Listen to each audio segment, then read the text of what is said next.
Bienvenue sur ce résumé de Aventures en affaires, 12 récits incontournables de l'univers de Wall Street de John Brooks. Découvrons ensemble ce joyau. Point clé 1. Vous devez comprendre ce qui fait fonctionner une entreprise, et voici pourquoi. L'économie d'un pays peut être brisée par des défaillances mineures qui dégénèrent en problèmes majeurs. La plupart des nations comme les États-Unis, la Chine, l'Afrique du Sud, le Royaume-Uni, etc., construisent leur économie autour des affaires et du commerce. Et il est important de savoir comment elles ont réussi ou pourquoi elles ont échoué. Vous ne comprenez pas ce que des grands noms comme Tim Cook, Jeff Bezos et Bill Gates ont fait et font pour contrôler le monde des affaires. Dans ce cas, vous devez comprendre que pour être au sommet, il faut prendre les bonnes mesures. Une bonne entreprise a besoin de temps et de planification. C'est pourquoi ce résumé raconte l'histoire d'entreprises qui ont réussi ou échoué et la raison de leurs résultats. John Brooks était un professionnel certifié dont les livres sur la planification commerciale et financière ont servi de guide à de nombreuses personnes pour réussir. Ce livre en particulier est connu pour être l'un des meilleurs livres lus par le fondateur de Microsoft, Bill Gates. Le succès ou l'échec d'une entreprise repose sur sa planification et son exécution. Le résultat de cette planification et de cette exécution est un effort combiné de risque et de confiance. Les entreprises ne sont pas autosuffisantes. Il faut un effort actif pour maintenir une entreprise florissante en bonne santé. Pour qu'un entrepreneur atteigne l'objectif qu'il s'est fixé, il doit d'abord comprendre pourquoi il veut créer une entreprise. Il doit trouver un public cible et l'étudier. Il doit également prendre en compte des facteurs comme ce dont les gens ont besoin. Pourquoi les gens en ont besoin? Quand les gens en ont besoin. Son caractère abordable, sa facilité d'utilisation, l'entretien et les revenus.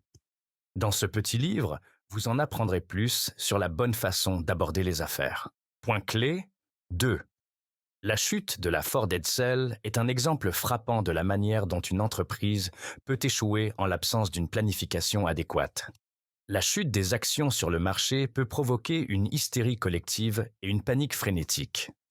Le manque d'attention aux affaires et la cupidité des chefs d'entreprise peuvent avoir un effet négatif sur le marché boursier. Le danger d'une bourse qui s'épuise ne concerne pas seulement les chefs d'entreprise. Il suffit à déstabiliser toute une économie et à déclencher une hystérie collective parmi la population.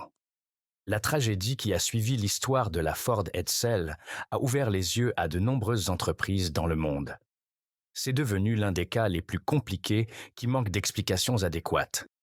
Quand Ford Motor Company a lancé la voiture sur le marché en 1957, elle n'avait pas prévu ce qui allait se passer. 2 ans et quelques mois après le lancement, et après avoir vendu un total de 109 466 Edsel, Ford Motor Company a annoncé qu'elle arrêtait sa production et qu'elle avait perdu un montant estimé à 350 millions de dollars. La production de la Ford Edsel a démarré en 1955. À l'époque, l'industrie automobile était florissante car beaucoup de gens achetaient des voitures. Plus de 7 millions de véhicules ont été vendus au cours de l'année. General Motors, une entreprise automobile, a vendu de nouvelles actions ordinaires d'une valeur estimée à 325 millions de dollars.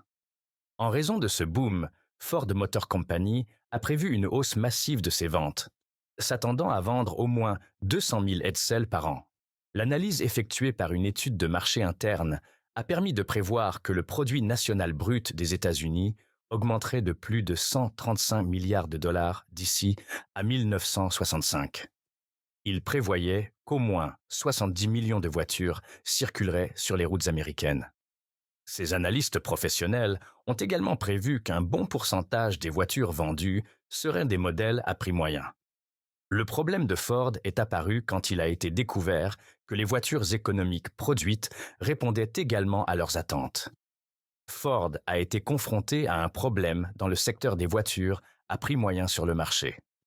Pour pouvoir être compétitif, Ford a décidé de produire ses propres voitures à prix moyen. Après avoir fait le point sur la situation, Ford s'est rendu compte qu'il lui fallait une voiture plus abordable. La division des produits spéciaux de la société a commencé à travailler sur l'Edsel. Avec rapidité et efficacité, ils ont achevé la conception avant l'été. Ils se sont basés sur ce qu'ils pensaient être le mieux pour les gens de l'époque. Des gadgets et des boutons ont été utilisés pour remplacer les fonctions manuelles. Et la structure du corps a été conçue pour annoncer sa présence. Point clé 3. Les estimations et les dépenses importantes ne garantissent pas à elles seules le succès d'une entreprise.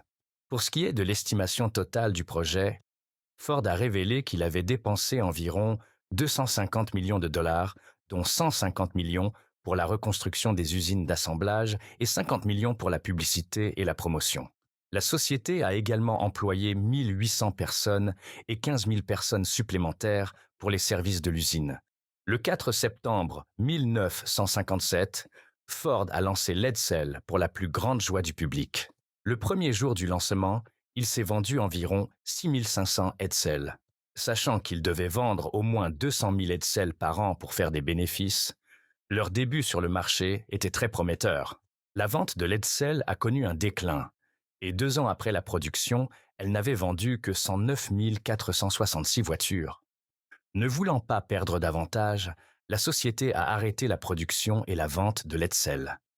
Les observateurs ont expliqué le déclin de la Ford Edsel par une confiance excessive dans les sondages. Les calculs des équipes de développement et de marketing étaient erronés, ce qui a eu pour effet de détourner le public du produit. Il s'agit là d'une croyance générale, mais au sens propre du terme, le défaut est dû à des lacunes dans la mise en œuvre de ces calculs. Tous ces éléments, ajoutés aux défauts gênants qui accompagnaient la voiture, comme les fuites d'huile, les coffres défectueux, les chauffages défectueux, etc., ont fait qu'il a été difficile pour Edsel de capter l'intérêt des clients. Le responsable des produits spéciaux, Richard Crave, a suggéré le nom Edsel, du nom du fils d'Henry Ford, dès le début du processus de développement. Les membres de la famille Ford ont rejeté l'idée, et la division a donc lancé une vaste quête de noms. Ford a même fait appel à la poétesse Marianne Moore, qui a proposé des noms tels que Bullet cloisonnée et Pastelogramme. Le vice-président exécutif Ernest Breach n'aimait aucun des noms proposés. Il a retiré le nom Edsel de la liste des noms rejetés et a obtenu l'approbation de la famille Ford. Un autre facteur décisif a été le manque de précision des prévisions de l'équipe de production. Elle était chargée de se projeter dans l'avenir pour apprendre et essayer de prédire les besoins des consommateurs, mais elle s'est trompée dans ses évaluations. Elle n'a pas non plus tenu compte de la concurrence probable d'autres entreprises et de la vitesse à laquelle la technologie se développerait. En 1957, les choses de 1955 étaient bien différentes. Les consommateurs ne voulaient plus des voitures produites par Ford. Point clé 4. Une planification minutieuse et un bon partenariat font partie intégrante de la réussite de toute entreprise. Pour ceux qui ont investi dans Xerox et acheté des actions, les bénéfices et les rendements resteront l'une des réussites les plus spectaculaires de tous les temps. C'est particulièrement vrai pour les personnes qui ont conservé leurs actions jusqu'au début de l'année 1967. À l'époque où la machine à renéotyper originale a été mise sur le marché, ses ventes et l'accueil qu'elle a reçu n'ont pas été extraordinaires. La machine à renéotyper, un duplicateur mécanique de pages écrites à usage bureautique, a été conçue et créée par Chester F. Carlson. Quand l'intérêt des consommateurs pour le produit est faible, les difficultés se multiplient pour le fabricant. Même si le concept de copie de documents n'était pas nouveau, les gens n'étaient pas encore convaincus qu'ils avaient besoin d'une machine pour les aider à produire des documents en double. L'incroyable succès de la société Xerox dans les années 1960 a commencé dans une petite cuisine du Queens, à New York. Dans les années 1930, Chester Carlson installe un laboratoire dans sa cuisine et tente de créer un photocopieur de bureau. L'idée lui est venue car il en avait assez de dupliquer des documents manuellement en permanence. Même si le concept n'était pas nouveau, Carlson a trouvé un moyen d'améliorer les défauts produits par la société Abedic. Fixer des objectifs élevés, avoir des aspirations presque inatteignables, donner aux gens la conviction qu'ils peuvent être atteints, tout cela est aussi important que le bilan, voire plus. John Brooks. Le saviez-vous, la valeur des actions de Xerox a été multipliée par 66 entre 1959 et 1960, ce qui en a fait l'une des plus grandes organisations des États-Unis à l'époque. Point clé 5.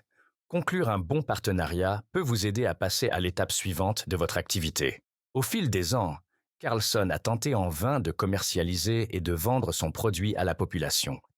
Pendant 5 ans, il n'a pas réussi à percer sur le marché jusqu'à ce qu'il s'associe au Battelle Memorial Institute en 1944.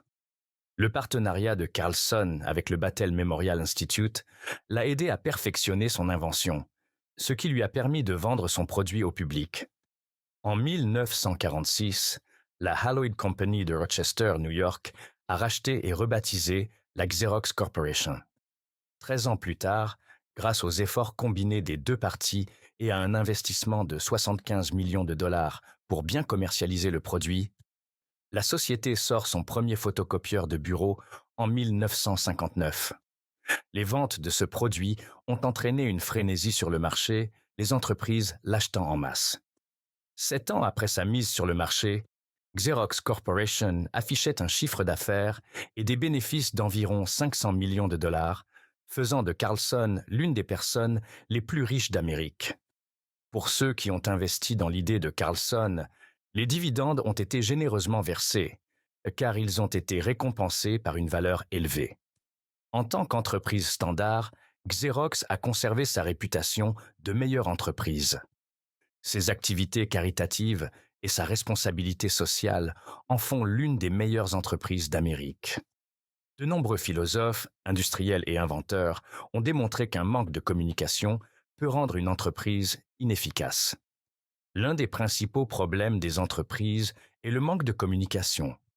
Une entreprise fonctionnera sans problème si l'information circule de manière adéquate et suffisante entre toutes les parties concernées. Point clé 6. Les informations privées sur les entreprises ne doivent pas être exploitées, sauf si elles sont rendues publiques.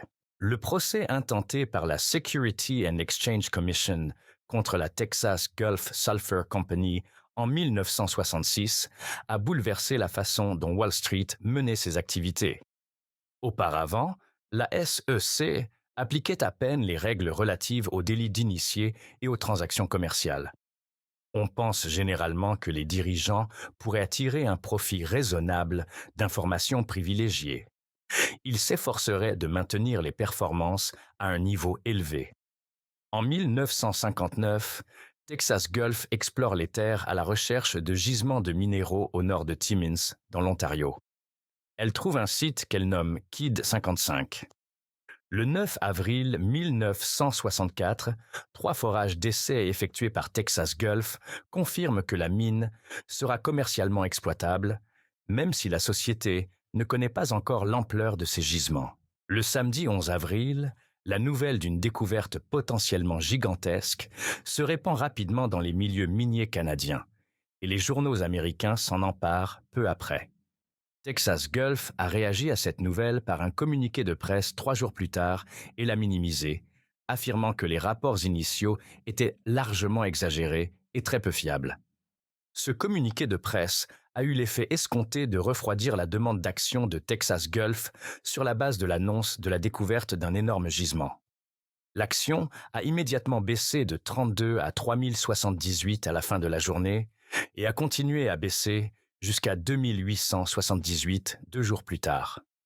Mais les membres du personnel qui ont rédigé le communiqué n'ont pas parlé aux travailleurs de Kidd 55 après le vendredi. S'ils l'avaient fait, ils auraient peut-être raconté une histoire différente. En effet, il y a eu une énorme découverte. Le rapport du miner a été publié le jeudi 16 avril. À 9 heures, Texas Gulf a informé son conseil d'administration de la découverte, estimée à 25 millions de tonnes de minerais. 1 heure plus tard, elle a communiqué les détails au public pendant une conférence de presse. Après la conférence et après l'arrivée du Northern Miner dans les kiosques à journaux de New York, 2 membres du conseil d'administration achètent des actions de la société. Les actions se négocient alors dans les 30 premiers centimes. Pendant le procès, le juge a débouté les personnes qui avaient acheté des actions avant le 9 avril, date à laquelle les tests ont montré que la mine était viable. Jusqu'à cette date, il a estimé que les investisseurs faisaient des suppositions calculées et éclairées sur l'étendue de la découverte. Toutefois, il a constaté qu'un ingénieur et un secrétaire de la société qui avaient acheté des actions le 15 avril avaient agi sur la base d'informations privées importantes. Point clé 7.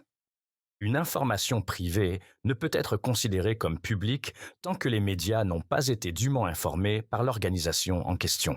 Le procès contre les deux directeurs qui ont acheté les actions après la conférence de presse du 16 avril 1964 a été la partie la plus discutée de la plainte de la SEC.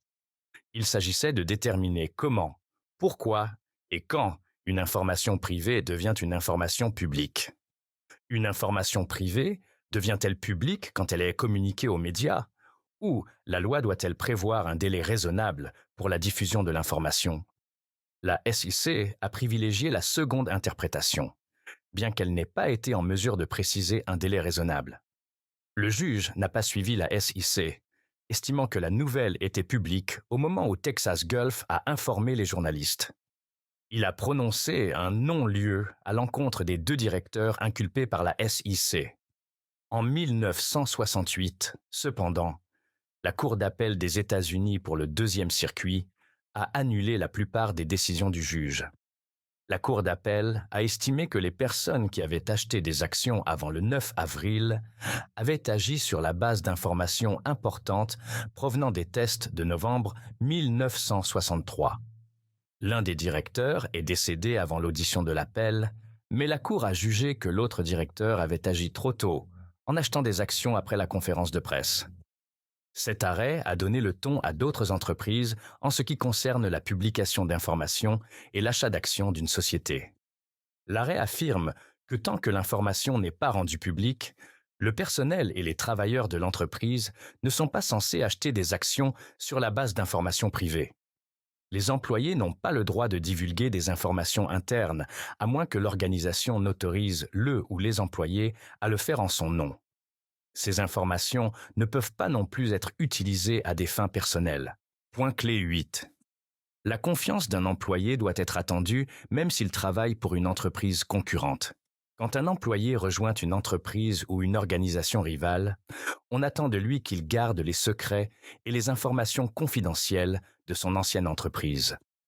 Depuis le procès entre Goodrich et Wolgemuth en 1962, de nombreuses entreprises ont adopté ce procès comme exemple concernant la question de la protection des secrets commerciaux et des accords commerciaux. Si la décision avait été prise dans un sens, elle aurait pu compromettre la capacité des entreprises à protéger les progrès scientifiques découverts grâce à leurs recherches. Dans le cas contraire, des milliers de scientifiques connaissant des secrets commerciaux auraient dû être empêchés de travailler pour une entreprise concurrente de celle où ils ont fait leurs découvertes. Le chercheur Donald Wolgemuth dirigeait le service d'ingénierie des combinaisons spatiales de B.F. Goodrich, mais une offre d'un concurrent, l'International Latex Corporation, l'a débauché pour travailler sur ses combinaisons spatiales destinées à la mission Apollo sur la Lune. Goodrich, sentant la méfiance s'installer, a demandé au tribunal de s'assurer que Wolgemuth ne révèle pas les secrets de leur innovation. Elle a également demandé au tribunal d'empêcher Wolgemuth de travailler pour la division combinaison spatiale d'une autre société. La question qui se posait dans cette affaire était de savoir si la loi pouvait légalement empêcher quelqu'un de révéler des secrets, même s'il n'y a aucune preuve qu'il a l'intention de le faire. Le tribunal devait également déterminer si la loi pouvait empêcher un employé d'accepter un autre emploi, car ce nouveau poste pouvait lui donner l'occasion de divulguer des documents confidentiels et des secrets. Le juge, après de longues délibérations, a conclu que la loi ne pouvait pas s'opposer à la divulgation de secrets sur la base de suppositions. À moins qu'un employé n'ait l'intention de divulguer des secrets à des fins malveillantes ou de vengeance, la loi ne dispose pas de suffisamment de preuves pour le poursuivre.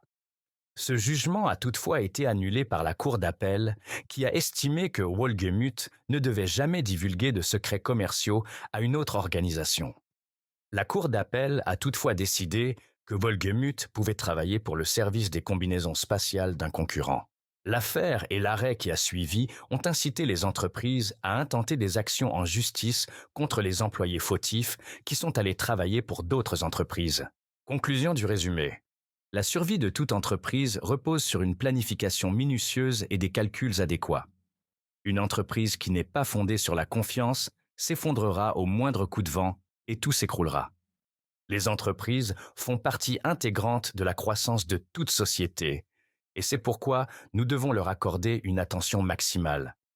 Il ne suffit pas de conceptualiser un plan d'affaires ou une idée. Il est tout aussi nécessaire de prêter une attention particulière à la dynamique et aux tendances du marché. Le monde des affaires est en perpétuelle mutation, et il faut être un observateur consciencieux pour être en mesure de prédire son prochain virage. L'information est un point d'appui vital pour les entreprises. En fait, c'est l'information elle-même qui constitue l'activité de l'entreprise. C'est pourquoi, dans chaque organisation, il est nécessaire d'énoncer les règles d'engagement en matière d'information d'entreprise. De nombreux tracas juridiques seront évités si les lignes directrices relatives au traitement de l'information interne sont clarifiées dans un souci de mutualité. Si vous n'êtes pas en mesure de communiquer avec succès entre vous et vous-même, comment pouvez-vous vous débrouiller avec les étrangers à l'extérieur? John Brooks. Essayez ce qui suit. Élaborez un plan pour votre entreprise. Prenez le temps de faire des calculs en créant un public cible. Votre public cible détermine la manière dont vous abordez votre plan d'entreprise. En étudiant votre public cible, vous effectuez une recherche empirique et recueillez des informations auprès de lui.